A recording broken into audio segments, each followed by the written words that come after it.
I first saw Jordyn when she was 19 months old, which is about 2 years ago. And she was referred by her primary care provider because she wasn't growing very well. She had had recurrent infections and she had abnormal blood tests. At a year, we noticed that she just wasn't growing. She wasn't gaining weight. We went back at 18 months, and again, she still had not gained anything. That's when they decided to start some blood work. Then they found that she was immune compromised. We were sent to Dr. Ryan. Well, at first I thought it was just something simple. I thought maybe the white count was just low, just by viral infections or random chance, and I thought maybe her gamma globulin levels were going to come up. And so I repeated the test, and they came back exactly the same. And so I realized that this wasn't just random chance, that things weren't going to get better on their own, that there was probably a serious problem going on here. She was tested for celiac disease, as well as the cystic fibrosis, and both of those came back negative. We were sent to GI, and she had endoscopies and testing, and they found the pancreatic insufficiency. Everything was treated separately, but there was just so much that was unexplained, too many symptoms, and I wanted answers. She was very frustrated that we hadn't, come up with a diagnosis or figured out exactly what was wrong with her daughter. And she said that she had done some research on the internet and had been doing it for quite some time, and she came to the conclusion that her daughter had Shwachman-Diamond syndrome. I was Googling each symptom separately, and one day I decided to put it all together on the same line, and Shwachman-Diamond syndrome came up. She had done a very detailed history of the child and presented that to me. And it was a long visit. I took a long time. I listened to everything she had to say, and she was right on target. SDS is Shwachman-Diamond syndrome, and it's a disorder of the pancreas and of the bone marrow.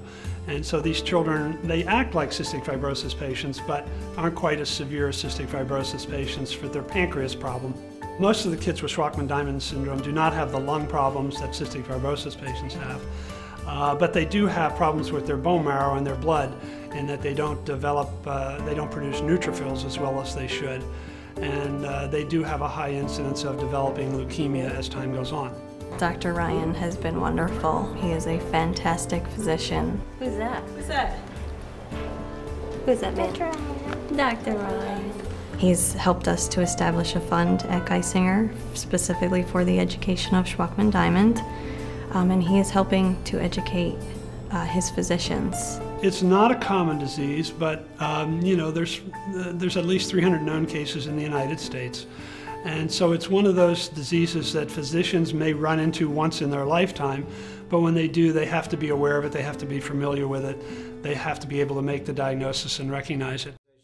We are raising money to do something good for the other SDS sufferers and children, to raise awareness, to help educate physicians. Our first achievement has been bringing Dr. Harris for grand rounds.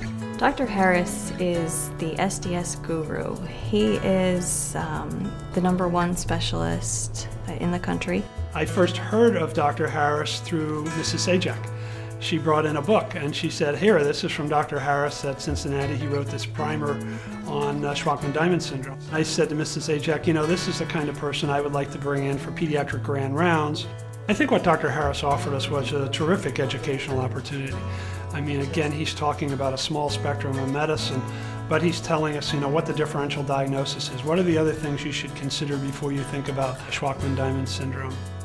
Any parent that has just found out that their child has SDS, I'd like them to know that there's a lot of hope out there for their children, and there's a lot of support.